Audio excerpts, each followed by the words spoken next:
Aspen University, CJ110. I'm Andre Rosedale. I'm the instructor for the course, and this is in response to Module 2, Question 2, which states, should those who are responsible for writing and enforcing the law, politicians and police, be subject to more harsh punishments than ordinary citizens? Defend your answer. So, should a person in power be able to keep their position after breaking the law? I think that this breaks down to a situational thing. I have seen cases where minor laws are broken and the official law enforcement agent has been cited accordingly and equally as to how the law is prescribed, like drinking and driving. There are instances where politicians and police officers are caught drinking and driving, and they go through the same system. Here in Connecticut, they go to court for it, for the misdemeanor motor vehicle violation, and then they also go to the Connecticut Department of Motor Vehicle for a per se hearing to see if they're going to keep their license or how long it's going to be suspended and what the ramifications of that are. We've all seen cases where politicians, law enforcement officials, and people in power are caught breaking the law, and in our individual opinions, we may feel that they are not being punished enough. Sometimes this goes to plea deals or background things within courts or procedures that we're not aware of, accelerated rehabilitation or something.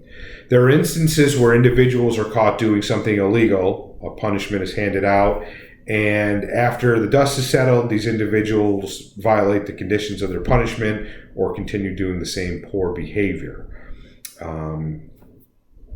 Politician arrested for DUI for 2 or 3 times. I mean, after the first time, how far do we go?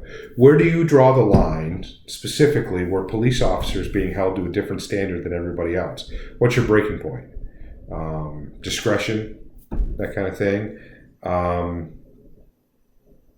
I was given discretion back 20 years ago. I lived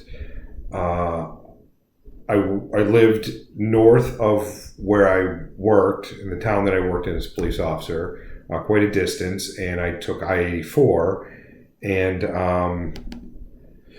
I was caught by the state police 3 or 4 times in a month for speeding, and I thought I was set to cruise control at 74 miles an hour, and I was finally given a ticket for like 98, and it wasn't until I got into traffic safety that I realized that